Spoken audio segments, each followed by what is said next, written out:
Hi, this is DTH. ഒരു സാധാരണ cinema പ്രേമിയുടെ film റിവ്യൂയിലേക്ക് വീണ്ടും സ്വാഗതം. സൂപ്പർ സിന്ദഗി, നല്ല സൂപ്പർ തല്ലിപ്പൊളി.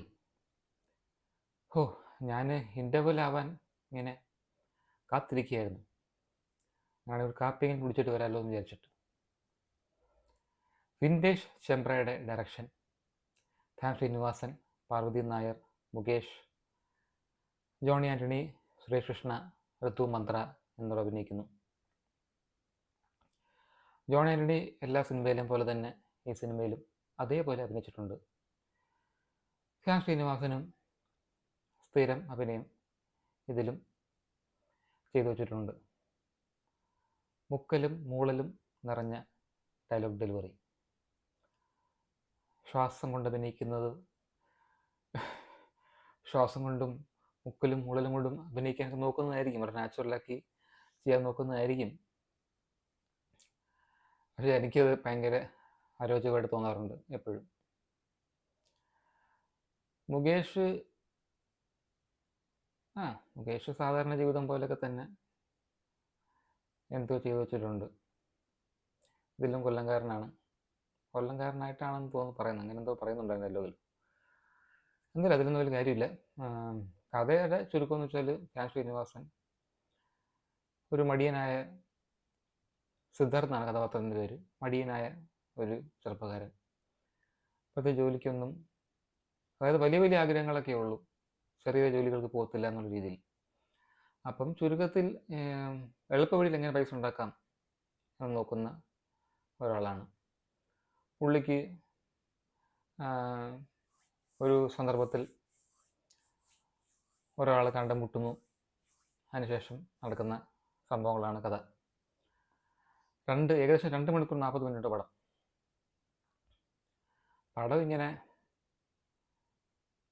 ഒരു സ്ഥലത്ത് വെച്ച് ഇങ്ങനെ ഈ സ്റ്റക്കായിട്ട് പിന്നെ എഴഞ്ഞെഴഞ്ഞ് നീങ്ങുന്ന എനിക്ക് തോന്നിയത്. എനിക്ക് ഭയങ്കര അമച്വറിഷ് ആയിട്ടുള്ള സിനിമാറ്റോഗ്രഫി, എഡിറ്റിംഗ്.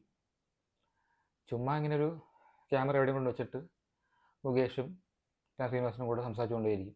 പിന്നെയും വേറെ സ്ഥലത്ത് കൊണ്ട് വെച്ചിട്ട് ക്യാമറ കൊണ്ട് വെച്ചിട്ട് വീണ്ടും 2 കഥാപാത്രങ്ങൾ സംസാരിച്ചുകൊണ്ടേയിരിക്കും.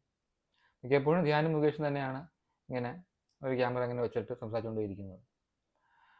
പിന്നെ ഒരു റോഡ് ട്രിപ്പ് ഉണ്ട് ഒരു ജീപ്പിൽ. അതും ഇത് കണക്ക് കുറേ നേരം ഇങ്ങനെ അവരെ സംസാരിച്ചുകൊണ്ടേയിരിക്കുന്നു. പ്രത്യേകിച്ച് ഒരു കാര്യവുമില്ല, പഴയ വന്ദനത്തിലെ ഡയലോഗ്സൊക്കെ പറഞ്ഞ് ഇങ്ങനെ പോകുന്നു. അങ്ങനെയുള്ള റെഫറൻസസൊക്കെ വെച്ച് പ്രത്യേകിച്ച് ഒരു രസമില്ലാത്ത ഭയങ്കര അരോചകമായിട്ടുള്ള സ്ക്രീൻ പ്ലേ. അവസാനമാകുമ്പം ഇതങ്ങനെ സ്പോയിലറൊന്നും അല്ല, പിന്നെ കേൾക്കണ്ട ഇനി മുതൽ. അവസാനം ക്ലൈമാക്സ് ഒക്കെ ആകുമ്പം സുരേഷ് കൃഷ്ണ വന്നിട്ട് കുറേ, അതായത് സ്പോയിലറാണെന്ന് വിചാരിച്ചോളൂ, നിങ്ങൾ കേൾക്കാതിരിക്കുന്നതാണ് നല്ലത്. നിങ്ങൾ ഈ പടം കാണണം നിർബന്ധമുണ്ടെങ്കിൽ. അവസാനം സുരേഷ് കൃഷ്ണ വന്നിട്ട് പെട്ടെന്ന് ഇങ്ങനെ കുറേ വെടിയും പുകയും ഗ്രനേഡും പിന്നെ ഗ്രനേഡ് തമാശകളും ഒക്കെ ആയിട്ട് ഇങ്ങനെ പോകും. അങ്ങനെ ഒരു അന്തവും ബന്ധവും ഇല്ലാത്ത പടം. ഇതിൽ സിന്ദഗി ഏത് രീതിയിലാണ് സൂപ്പർ എന്ന് എനിക്ക് മനസ്സിലായില്ല. അവസാനത്തെ സംഭവം വെച്ചിട്ടായിരിക്കും അവർ പറയുന്നത്. എങ്ങനെയാണെങ്കിലും ധ്യാൻ ശ്രീനിവാസൻ എങ്ങനെ ഇതൊക്കെ സെലക്ട് ചെയ്യുന്നതെന്തോ. ധ്യാൻ ശ്രീനിവാസൻ ഇങ്ങനെ ഏത് പടം കിട്ടിയാലും അഭിനയിക്കുന്നുള്ള രീതിയിലായിരിക്കും, കുഴപ്പമില്ല. പുള്ളിയുടെ പണി ചെയ്യട്ടെ, പണി അഭിനയമാണല്ലോ, ചെയ്യട്ടെ, കുഴപ്പമില്ല. പാർവതി നായർ ധ്യാൻ ശ്രീനിവാസൻ്റെ ഗേൾഫ്രണ്ടായിട്ടാണ്. പ്രത്യേകിച്ച് പറയത്തക്കതായിട്ടൊന്നുമില്ല, വളരെ നോർമലായിട്ട് അഭിനയം.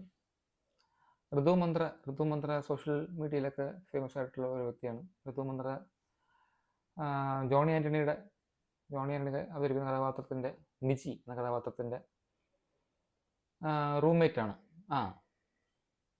അത് പറഞ്ഞപ്പോഴാണ് ബാംഗ്ലൂർ കാണിക്കുന്നുണ്ട്. ബാംഗ്ലൂർ പിന്നെ സിനിമകളിലൊക്കെ ബാംഗ്ലൂർ പോയി കഴിഞ്ഞാൽ പിന്നെ അങ്ങോട്ട് അടിച്ച് പൊളിക്കുക, വെള്ളം ഒടിക്കുക, ഡാൻസ് ബാറിൽ പബ്ബിൽ പോകുന്നു, അങ്ങനെ ഭയങ്കര ആഘോഷങ്ങൾ. അപ്പോൾ അതിൽ ജോൺ ആൻ്റണി ബാംഗ്ലൂരാണ് ജീവിക്കുന്നത്.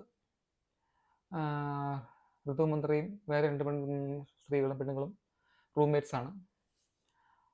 അങ്ങനെ ഋതു മന്ത്ര മുകേഷിൻ്റെ ഷർട്ട്സ് നല്ലതായിരുന്നു. അങ്ങനെ പൊതുവെ എം ജി ശ്രീകുമാറിൻ്റെ ഷർട്ട്സാണ് മുകേഷിൻ്റെ അകത്തിട്ടിരിക്കുന്നത്. പിന്നെ ഉള്ളതെന്ന് വെച്ചാൽ ഋതു മന്ത്ര നമ്മൾ ഈ ജംബോ സർക്കസിലും ഒക്കെ കാണുമ്പോൾ എന്താ ഗ്രേറ്റ് ഇന്ത്യൻ സർക്കസോ അങ്ങനത്തെ ഉള്ള സർക്കസിൽ കാണുന്ന കണക്കുള്ള ഉടുപ്പൊക്കെ ഡാൻസ് ചെയ്യുന്നു, ടോപ്പൊക്കെ ഡാൻസ് ചെയ്യുന്നു, അങ്ങനത്തെ ഉള്ള ഭയങ്കര തിളക്കമാറുന്ന ഉടുപ്പുകളൊക്കെ ഡാൻസ് ചെയ്യുന്നു. എന്നിട്ട് ഇവർ മെഷീന് വേണ്ടി ഇറങ്ങിത്തിരിക്കുന്നു. മെഷീന് വേണ്ടി ഇറങ്ങിത്തിരിച്ചിട്ട് മെഷീന് ഇറങ്ങുന്നതിന് മുമ്പ് ഇവർ ചുമ്മാ ഗൂഗിളിൽ വിക്കിപീഡിയയിൽ നമുക്ക് ഗൂഗിളിൽ മൊബൈലിൽ സെർച്ച് ചെയ്യാൻ പറ്റുന്ന സാധനങ്ങൾ ഇവർ പെട്ടെന്ന് മാക്ബുക്ക് ലാപ്ടോപ്പൊക്കെ തുറന്ന് വിക്കിപീഡിയൊക്കെ ഉറക്കെ വായിക്കുന്നു. അങ്ങനെയുള്ള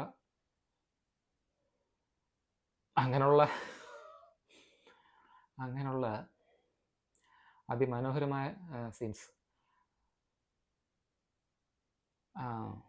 അതൊക്കെയാണ് സംഭവം. I am going with 1 out of 5 for Super Zindagi. Thanks for watching.